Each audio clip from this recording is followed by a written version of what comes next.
Thanks for joining us today, Ashley. Yeah, thank you for joining us. Yeah, apologize to, the group that didn't get the link. It was a pretty large number of people registered. I'm not sure what the technical issues are here. We're trying to figure them out right now.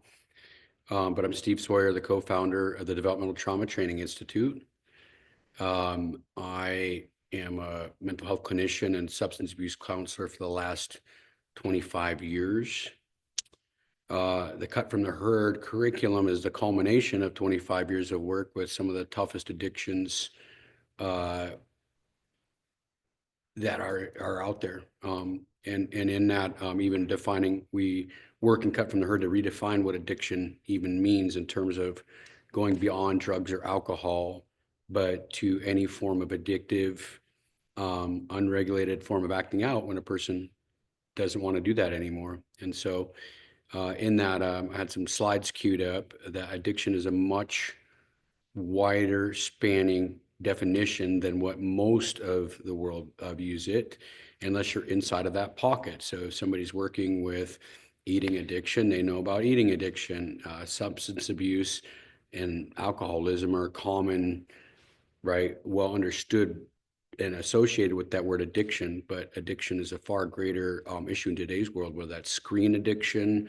whether that is a form of addiction to any form of substance or something to regulate our nervous system. So that's what this is built upon, is the science of understanding how we formulate our regulation capacity in our relationship with our parents.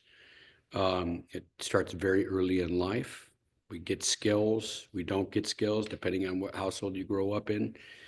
And in that, even the nervous system's ability to sense self is highly influenced by developmental trauma, particularly.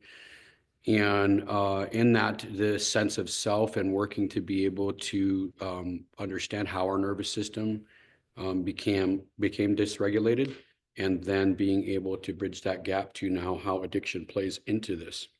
So I do have a video about Cut from the Herd and the philosophy of Cut from the Herd on my website at Steve Sawyer. I'm sorry, that's my email, Steve Sawyer, lcsw.net.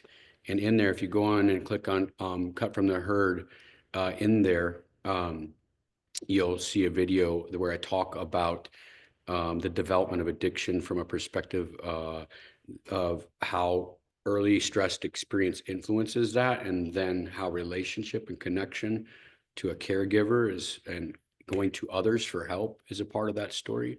And then ultimately, when people do not have that, being able to reach for substances to try to regulate themselves.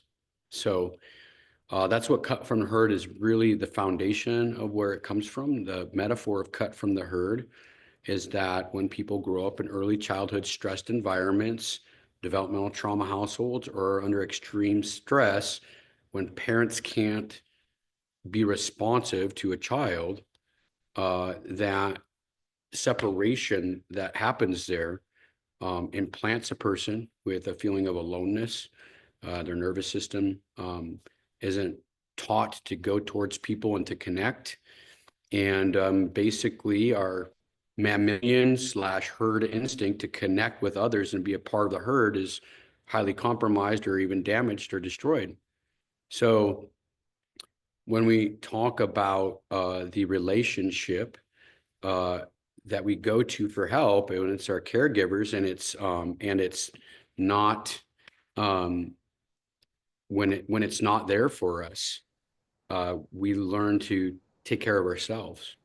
And in that, we're cut from the herd, the human pack, the human herd instinct that is there to be together, to seek connection and solstice and be safe in that group, becomes compromised because of the person's aloneness. They're programmed with a feeling of aloneness, and in that, never feel a part of anything. Kids can be in sports and never feel like they're really on the team. Adults can be in a room of 100 people. They can know all their first names, but never feel connection. And in that, the compromise to the nervous system that comes from that is that when I get upset, when my nervous system feels threatened and aroused, and I don't have tools, I don't have a community to go to calm me down, I reach for something, right? In my immediate use that I'm familiar with, you know, the earliest self-regulation, it's really co-regulation, is when a parent gives a baby a bottle or breastfeeds the baby. That is a form of regulatory experience where I feel connect, others provide to me. And in that, right, I eat, I take in that sustenance, and I feel a sense of gratification behind that. So my nervous system settles down. So when people are addicted, you know, being able to view it through a lens of it's not a specific substance and or an act that they're doing to regulate their process. It's this aloneness, this comprehensive, ongoing aloneness when you talk with people in recovery, right, or people that have even childhood trauma. It's like something's missing. You know, there's a hole in my chest. I had to fill that hole somehow, and I reached for drugs. Right. I've had this conversation with heroin addicts, cocaine addicts, food addicts, everything. So in that, you know, the ability to see this cycle, I'll pull it up here in a moment, and to see that cycle and then being able to understand this wide spanning word addiction and this wide spanning overarching issue that's in our communities, right, in our homes. And that when we are doing something unhealthy out of balance and we're fulfilling the need to regulate ourselves, anything becomes addictable. And a solution to that, right? And I love, you know, I'm a part of the White Bison recovery movement for Native people. The opposite of addiction is connection. And that's how 12-step programs operated for, you know, a long time now. And they've been, you know, they get scrutinized, and there's the Hollywood version of that. And we, you know, very few people, unless they ever go to a meeting, actually see how it actually works that way. We're on to something very important, and it's the foundation of human connection. You had to come in, you had to get a sponsor, you had to call that sponsor regularly. You did step work to work through developing your sense of self. And in that, a lot of that works. There's a lot of people that get sober, that give up drugs, give up, you know, in any of the 12-step programs, to give up the unhealthy addiction, but often replacing it somewhere else. So we'll see this in the rooms of recovery where somebody, you know, oftentimes you'll see people that are 20, 30 years of sobriety, but severely overweight and overeating, right? Or they're, you know, it's a known thing in 12-step, bro, like, you know, massive amounts of coffee and caffeine, like at ridiculous levels, right? Now we have Monster drinks in every single gas station everywhere. You know, cigarette smoking, tobacco, all these things being elements of working with trying to regulate oneself. And in that, it's the opposite of that is connection. But to be able to formulate a connection, to be able to formulate a new space, drugs, particularly, and most of the addiction system, the reward system, is replaced, right? Our connection to humans is replaced with connection to a drug. That's why people will lose so much, give up everything, their families, everything for the addiction. And in that, the ability to not do that anymore means that I have to not only build a parallel pathway to do something different to regulate, which could be self-regulation skills. There's lots of things there. It could be mountain biking, it could be whatever, you know, some healthy activity, but also working to diligently study their relationship with the drugs or the alcohol or the addiction, to look at it through this attachment lens and work to peel themselves away from or be able to even recognize that relationship that they have there and the amount of dependency or connection or over connection they have to it. So in that, a lot of the earliest exercises that Given Cut from the Herd came from, I was hired to go in and work with a group of adolescents that were involved in the juvenile justice system. None of them wanted to be there, yet they all were forced to be there. And then I had to try to have an alcohol and drug group with them, right? So many people grab these curriculums and they'll sit down and do these curriculums with them. And in that, so often it like they're not even acknowledging the fact that they don't want to be there, or they'll tell you straight up sometimes, right? And in that, working with this really a population that was not looking to change, not looking to do anything different. What are some exercises that have them look at the relationship of what brought them to be in the court system? Right. And even then, right, it was still external, right? It's the cops, it's my parents, it's, everybody outside of me. The same thing happens in a family when somebody gets addicted, right? Being cut from the herd, everything else is the problem. The herd's over there, they're the problem. I'm fine over here on my own. And yet they're in isolation and in severe addiction, right? Slowly depleting away. So the ability to look at these exercises, I intuitively came up with them as working with these young people. So one of the earliest exercises, and I did this group for years, and I was blown away with how well it worked. And I brought it into our, I trained a lot of clinicians in our wilderness therapy programs when we had them and those kinds of things to do this. And people that were severely addicted were getting huge insight because we're looking, and instead of fighting and telling you to give it up, let's just look at simple things. So, a simple thing for anybody on here to do with somebody that's looking at addiction or for ourselves is to literally draw a line in the middle of paper. This is done in alcohol addictions work for the last, gosh knows how many years it's been, but drawing a line down the middle of the paper and looking at pros and cons, right? We do a pros and cons list. We can make decisions on pros and cons list. And interestingly enough, when you look at this from an attachment, human connection perspective, even that in alcohol and drugs intervention for the last 20 years, 30 years, was to just be 100% focused on getting them to see the consequences. So if they list it out, right, their brain wouldn't even allow them to do that, right? Because they're not allowed to look and be bonded.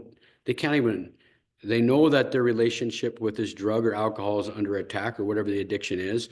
And I can't even look at, I'm not, I'll put a couple consequences down to appease you, but to really feel what the consequences have been requires the safety and the attachment pathway of being able to also, in an unweighted, unreactive way for a person doing this with them, to be calm, not respond to everything they say, and not make a consequence for every one of their positives they put on the list. This is one of the biggest misses in addictions work for many years. So to look where, if we look at this from an attachment science perspective, a trauma science perspective, a self-regulation perspective, this connection to the drug, we have to open that doorway. Like, tell me about your relationship with this drug and, alcohol, whatever the substance is. Tell me about it, right? Positives. And people that are really defended are going to go to the positives first because it's like, no, it helps me. Don't question my love. It's like trying to talk to one of my sons, like, you shouldn't, that girl's not good for you, it's like, it's not, in that they just, right, they're going to defend it. And in that, to hear the positives and just listen. And interestingly enough, depending on what stage of change is, and there's some stage of change stuff in Cut from the Herd too, but in that, the ability to some people will literally sit down and start and write all the consequences out. That's where their thinking is centered, which is good in that they're seeing the negative side of it. The problem is that makes them blind to why they're going to go and relapse. So when we put the positives and negatives both, and we do not react, and as a person, myself as a practitioner or a parent with a child, anybody can do these exercises with someone to look at something that's unhealthy, that they're unhealthily bonded to, that's causing problems in their life. When you go through the positives, these are where the intervention really lives and hides. It lives and hides there because that's the return mechanism. I'm going to return back to my addiction after I mean, people will go out of a recovery meeting or a recovery counselor meeting, go out and turn around, walk out the door, telling themselves, I'm not going to do it again. And within an hour, they're using again. Well, why is that? Right? There's dysregulation going on. I'm stressed. Here's the one thing my nervous system knows and trusts. It calms me every time. It works every single time. Sometimes at different stages of addiction, that's where people will progress. I talk about drug progression in the training. Well, this doesn't quite do enough anymore. Now we're going to use more, or we're going to use something different. We'll mix and match what we're doing. We'll mix them together just so that, right, I get the regulation capacity, and that attachment and those points of attachment that they have on that positive side are where a lot of the intervention lies. And so I'll give you an example. For years, young people will say, friends, right? Well, oftentimes when they're being really honest, they put friends on both. I've lost friends because of this. The ones who cared about me and watched me go on my addiction told me they couldn't hang out with me anymore. So they got more cut from the herd. But then there's these ones who would tolerate them and spend time with them no matter what, which was all correlated around addictive use, right?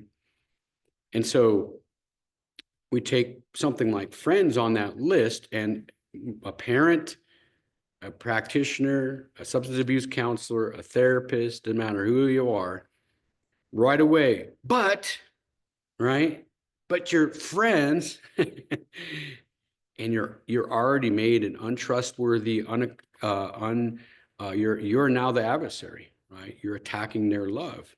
So to wade deeply into the conversation about what's on that positive side, that's where relapse prevention planning lays. Mapping it all really, really well, what the risks are for them. And now these are all things that have been done throughout time. But were they able to see the fullest perspective? I did this intervention very early on to be able, and usually it was one of the first ones, right? If I got to know them a little bit, depending on the person, then this was one of the first interventions, was like, tell me about your relationship with drugs. And again, for a mental health counselor, professional, right in front of them, they're expecting me to fight with them. And then I don't. And they're kind of shocked. So when they start doing, I said, tell me about that. Tell me about this. Tell me about that. And I'm listening. Now I'm not a threat to that relationship. At the same time, right, oftentimes they'll start putting things in the consequence side. And like clockwork, most of the time, very few, and this is after hundreds, my team doing hundreds of these interventions, thousands at this point.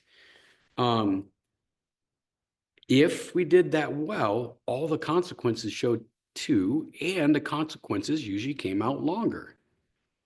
When they were doing the list, if they were bouncing back and forth, or they were just focused on the consequences or the negative, another stage or often beautiful thing with this intervention is to say, is to highlight, they're trying to make the list even. They're trying. I look at them, I said, notice what's going on inside you right now. You're really trying to make this list even, it seems like. Is that what's happening? And they'd be like, yeah. And then all of a sudden, when it was safe enough that those consequences would start flying in. And by the end of it, I would just hold it in front of them. What do you see? What do you see? Man, there's a lot more consequences than negatives. Okay. Then why? Right? Why would you keep doing it? And in that, right, because those positives, you could have 3 positives and 10, 20 negatives, right? Because that's where so when they see that, it's like, that's where we got to put our energy, right there. And guess what, friends? Aloneness, this cut from the herd thing, that metaphor I'm sharing about, right? They were separated from connection and stuff at some point. Maybe they just had arguments with their parents for a while and felt alone. Now they're with a crowd of people that are really unhealthy. But whatever it is, we have to put our time and energy into those equally, if not more, than the consequences. Most of the time, people knew could list the consequences really rapidly. And then the positives they had to really kind of dig into, depending, because I was intervening with them at a pretty intense state of intervention. The consequences had kind of been, they had been fire hosed with them, right? Over and over again. But then to look at those positives and then take time on it. This is one of 8 exercises. Well, there's a lot more than 8 exercises, I guess, in Cut from the Herd, but there's 8 main ones. And this was the first one that I started with years ago, and it was amazing. We even did it in group setting and had conversation. You can do it one-on-one with your child at home, a spouse, with has an addictive behavior, to examine this, but with this mindset of not reacting to the positives when they show up, because that's what we're seeing this. Man, when they say that, they say, this is what my connection is. Our natural tendency is to battle that, fight it, override it, take this positive thing that came from inside of them and then slam it down and get it onto that consequence list. And so to do that intervention is a simple tool. It's one of the ones built in, when we work through it in the cohorts, particularly ahead,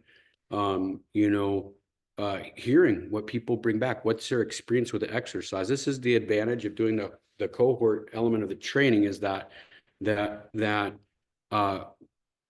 group learns from each other, right? It's not coming to learn from Steve. I mean, I'll definitely be present and influencing that, but to learn from each other, like, this is what this person said and on their list, right? And how do I work with that now to support people in the cohorts of this intervention until you get your groove with it? Because it goes counter to most of our mental health training, most addictions training. That element of that bond to the drug, the oldest addictions models of treatment were all attack, and a person just stayed defended. People will go through 16 treatments and stay defended internally, even though they might even believe, right, that they're going to go out. I'm not going to do it again. That's one of the things with relapse for people. And that's a big part of the later part of the training on shame, which, we have this saying, shame is like the commando of addiction, because it waits until you're feeling good, you're enjoying something, or you make a mistake. Either way, I don't deserve this, is the underlying message. They come out of treatment, I've got this, and then shame hits. Shame is born of childhood attachment development. So in that, to be able to work with shame is a part that ties into this attachment cycle. So I'm going to pull up that attachment cycle briefly. We'll see how technology goes with this. It was a rough night that way. It's not showing it to me, so give me 1 minute. Probably have to reopen. Okay, now it should give me an option. There we go. These are actually some of the first slides of the training. One of the things, going backwards a little bit from my kind of flow of discussion there, the addictions tree. This gives you the widest view and net on addictions and the different various forms of them, feelings addictions, activity addictions, et cetera, et cetera. So in that, we talk through a lot of those, but I was mentioning this attachment cycle early in life, right? We're born in the world with needs. We are programmed to cry, to to announce our need. How that happens is the nervous system arouses. A baby goes from fussy, I need to get fed, to high arousal dysregulation, I'm crying. And an attuned caregiver comes and responds to that baby. They're listening to what the baby's saying it needs. And that's a natural bond between a mother and a father or a caregiver. If they're a good attuned caregiver, even a babysitter, etc., even a good child care place can be like, oh, okay, I'm sensing what you're needing. And in today's world, a lot of times that need doesn't get met accurately. And so what happens, right? If I bring you a bottle, but I'm actually want my diaper changed, I have to get louder, I get more aroused, more reactive. So attuned caregivers connect and decrease arousal, which gives an underlying sense of gratification. And then you learn to trust that. So this is that raw component I'm talking about of going towards a child and giving them what they need. When a caregiver does that, this is what creates the ability to be responsive and trust others, and trust that they're going to provide or regulate me, to talk to a friend about something versus to isolate, for example. So an unhealthy attachment cycle looks like this, right? We have an arousal. An unattuned caregiver comes in. You gave a bottle, but they wanted their diaper changed. Now I'm louder. You're not hearing me. You're not hearing me is what implants and gives a visceral, actual physiological experience of aloneness. And behind that, you don't get me, right? And there's underlying mistrust. This can happen in early developmental life with developmental trauma. It can happen in any relationship where a relationship isn't met with attunement from either side. Eventually that connection and trusting that connection leaves this feeling of aloneness. And so to advance past some of these other slides and research and things, for the element of time, here is your unhealthy attachment cycle with arousal, and then somebody puts something in place for themselves, right? Or it gives themselves the sense of soothing in relation to others. So now I utilize something to take the edge off of my nervous system. So right now, I mean, it's our phones. We're constantly looking at our phones for safety, right? Is my family okay? Looking at the social media platforms, what's going on now as things are erupting in current times of stress amongst a lot of people, right? And then we're fed more stress when we go on there. Talk about an unattuned caregiver, right? I go in there to see if I'm okay, and then I get fed 10 more feeds of, something going on, right? Especially with AI, to just literally inoculate us with fear response. And so that the phone screens addiction is that of that, drugs, sexual addiction, pornography addiction, drug addiction. I talk about a lot of these things in the course, and in our course, we'll definitely talk about it in more detail. So in that, all of these things, they do produce short-term gratification to the nervous system and regulation, and then out of the backside of it, right, there's an increase in arousal, right? The nervous system kind of now rebounds out of being soothed into like, I need more, right? And it gets aggravated as it doesn't have it.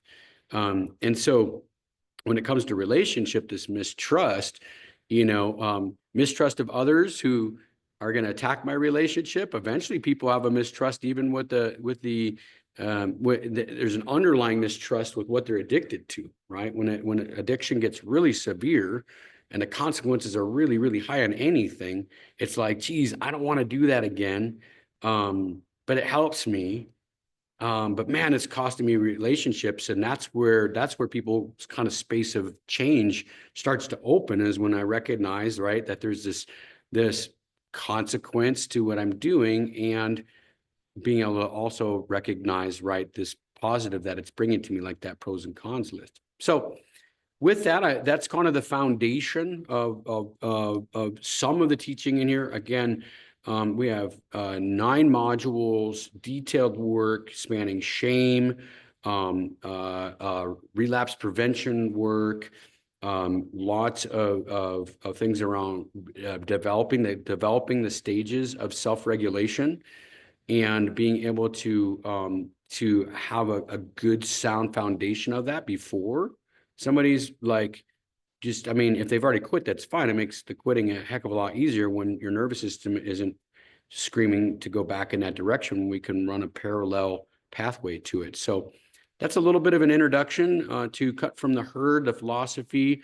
There's lots in the 9 modules. Feel free to email us or ask questions about what some of those modules are about. But in that, this is the foundation that I talk through and the philosophy of what Cut from the Herd comes from. So with that, I'll pause for a little bit, see if there's any questions. I also know that Jennifer and Aaron have some things to say too. And Cheryl has joined us as well. Yes, I did saw a glimpse in there. Let me stop my share here, you all.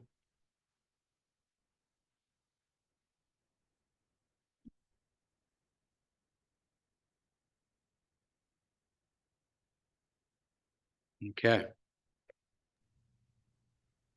As mentioned before, you came on, Cheryl, we had a glitch in the system. A lot of people didn't get the link or something. We're still trying to figure it out. So in that, just a small little group here, but we're going to put the recording out in some chunks for people to just hear. And also want to, here to answer any of your guys' questions before Aaron and Jennifer talk a little bit more about the course too.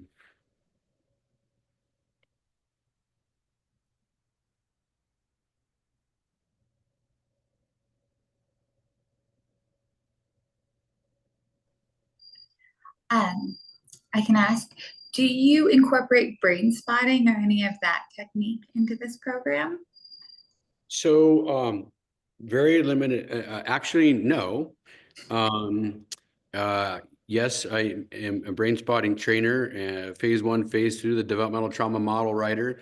In that, this is there's one technique that has been shown in science before brain spotting, even for urge management that I have built in there, and it does involve the eyes in an eye position.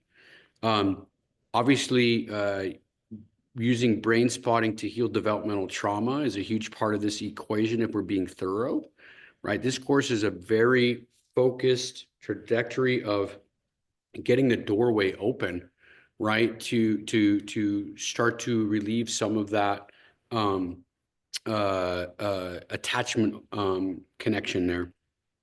There's little snippets. Anything I do is going to have like some of that to it, but it's very, this was built very separately from the brain spotting work. This is, I was doing this work way before and finally took the time to put it into a training module. I mean, I trained all of our clinicians over the years in it, in the programs I ran, but brain spotting and the ability, especially in the cohorts, to bridge the brain spotting stuff and all the other brain spotting, is an option there, but it's not a brain spotters only training.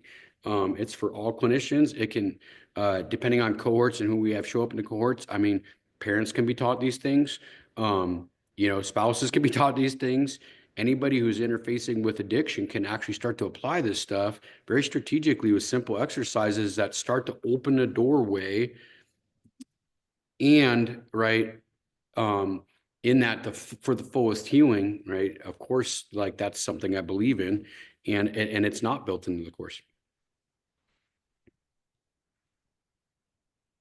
We have another course being built right now. Aaron is working on it. That is the Digging Roots brain spotting training. Well, we're actually building a whole course out of the pre-course, which is not brain spotting. That's going to be live. Just for understanding developmental trauma at its deepest level with the depth I have. That was a full pre-course day for the developmental trauma model. So we built that into we're building it into a very similar course right now on Kajabi for going through the course just like this one is. So is this an online course? I apologize, I was late. Mm-hmm. I was with somebody. Yeah, you bet. I'm glad you joined us. We had a glitch. There was a whole bunch of people registered. We don't know if they got the meeting or didn't at this point. So we put out a last minute thing and reminder, and we don't know who saw it, received it. So that's we have a smaller group. We just wanted to move forward with recording and using our time. It is an online course. I don't teach a lot of stuff online. I do most of my courses in person. But this course there's two ways to take it. Actually, I should just step back and let Erin and walk you through that. She's the one been building the courses and those kinds of things. But we are building some other courses, including the developmental trauma foundations course, which is not brain spotting. This is just to be able to understand developmental trauma at a very deep level, assessment tools, those kinds of things, onto an online platform with cohorts, or people can do self-study. The cohorts are a much different layer of integration. Thank So you. hi, everyone. The neat thing about the way that we've set this up is we wanted to create options for both financial levels of access, but also for the depth that people want to be able to work, right? So if folks are really wanting to just kind of gobble up the material really quickly all at once, then the self-study is, is the way to go, because you get it all at once, and then you can take it at whatever pace you have. You have like 3 or 4 months to go through it, and really, watch the videos as many times as you can. But you don't get the opportunity then to talk to Steve. So you witness all of the things that happened when we did the recording live, and I was present for that. But you don't get the opportunity to then apply the material to your cases and talk to Steve about that. So that's where the guided practitioner cohort comes in. The guided practitioner cohort is slower paced. So it's 1 module per month, and then there are several lessons within each module. And then each month there's a consultation group that's an hour and a half long with Steve, focused on whatever is coming up for you in how you're applying the material. And we've set it up so that you get access to the material about 10 days before. For each month, you get the access to the module for that month about 10 days before the consultation group meeting. So you have 2 weekends. We were expecting folks would probably need to watch it on the weekend, so we made sure that you had at least 2 weekends to review the material before having the meeting that's focusing on that material. So you get this extra layer of, like, you get to see us from the day that we did the whole thing live, having the conversations that we had, but then you also get an opportunity to apply it to your cases and then talk to Steve about, like, hey, Steve, how does this work? Or I've tried this exercise and I have this question, I'm not quite sure how it works. Or I had this person react in this way and I'm not sure what to do next. So you really get that deeper layer of integration with the guided practitioner cohort. Is there any questions about that?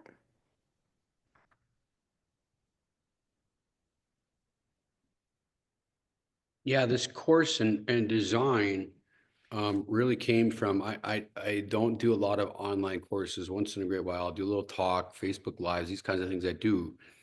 But I was with Gabor Mate at an event, it was about a month or 2 ago now, up in Canada, and me and him were having deep discussions about integration and learning, when we really want to make sure people are really getting the details of the training and working it through, and are going to learn it effectively and thoroughly. And he shared with me about how he was doing the compassionate inquiry course, and in a similar kind of design. So I really some of this push to go towards the online platform was actually from him, and how to run it and run it well. And so I really wanted to build something that people really got good, really thorough training online, and that will translate to a lot of our trainings that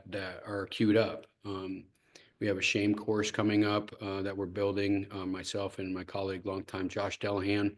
We worked with each other since 1998. We have the course pretty much built, and so we'll be recording that. So to be able to have people have a very visceral kind of experience of going through the work and working it through, that was the key, right, with the cohorts. And another colleague that was with me and Gabber at the time, Linda from the Mohawk Nation, they had a course too that was similar in nature. And so we talked through that. And so that's how this was born.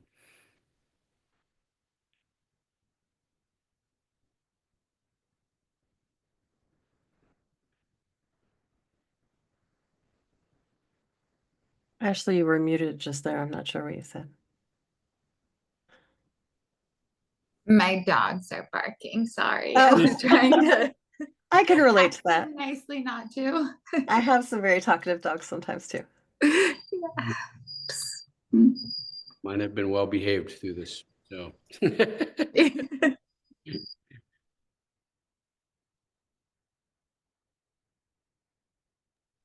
well, we wanted to just give a little bit of space. We didn't know what to do with the event. I'm glad you two came on. So hope you consider joining us in the journey. And in that there's a lot of depth in that, in this training. So in that, we invite anybody who views the recording to come check it out.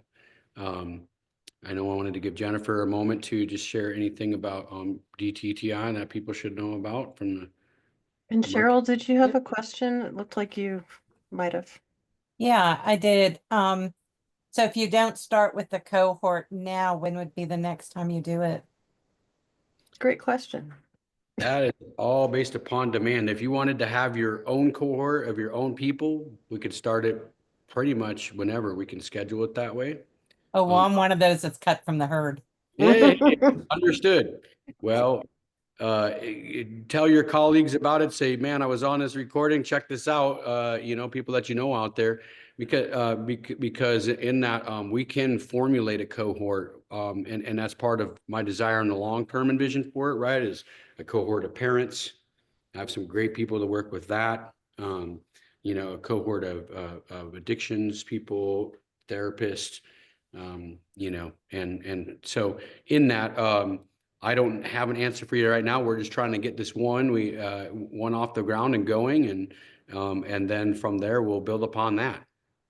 I think it'd be great when you can really have the foundation there and get the word out, to be able to have a cohort where you've got all of that together. So those of us that are clinicians that don't know how to work with the parents or don't know how to get a parent group starting could do so. And the parents can do other things with the kids. Yep. Be good. The first group that we recorded this course was they were all brain spotting therapists, right? But this is as they experienced, it was how you can lay the groundwork for doing brain spotting focused on addiction. But it's really, there's a lot of material in there, so in that, making it palatable for people and then getting some cohorts going. I think you have a very good point. And again, addiction hits all people, right? Like families, professionals, etc. So we'll see where it goes. We have to get it up and rolling first, and get engagement with it and see where the course goes. I wish I could answer your question right now. I can't right now. We have one cohort that's formed or forming, and some spaces in there. We're trying to get that one first, and then from there we'll go from there. Well, you've got my email address, and Aaron knows how to reach me. I do indeed. I do indeed. And I will start putting out some plugs for some information that I put in the chat. I did put a link to both the self-paced cut from the herd and the guided cohort cut from the herd. So you're welcome to click on those and save them and browse through there. At the risk of sounding too commercially, there is an introductory price happening in this first cohort, as we are really seeking feedback and looking for what folks are loving, what folks are, need some more support around. And so, again, just looking for folks to help us get the word out, not only about this, but around a lot of the stuff that DTTI is doing. The last link that I put in there was the DTTI Facebook page. I don't know if folks have seen it, but Steve and some other folks will be joining later on, but does a free Trauma Responsive Tuesdays Facebook Live Tuesday mornings. And so those are getting posted out, but super quick, usually around 15 minutes, helpful information centered around developmental trauma technique, centering ourselves in the world today. So definitely join us for that, and feel free to share out, help us get the word out to folks who you think might be interested. Yeah, we really are wanting to impact and take action in a world that's extremely stressed, right? Any type of any form of stress plays off of our earliest developmental experience with stress and our skills that were built with that stress. And so with that in mind, we wanted to take some action. So in there, the last Facebook Live I did was, on cumulative stress response and the science, some of the science behind that, and also cumulative compassion response. Some fascinating research out of the Institute of HeartMath I talk about a lot, and I always try to give at least one technique for people to use. So I did heart lock-in technique from HeartMath in that one. So yeah, spread it around, check it out, and the other ones are all on there. So in that you can share a particular one that has this particular ring for somebody share it through Messenger or whatever to be able to have something for people. A lot of good positive feedback on those, lots of views happening in terms of just like being able to have something to use in stressful times. So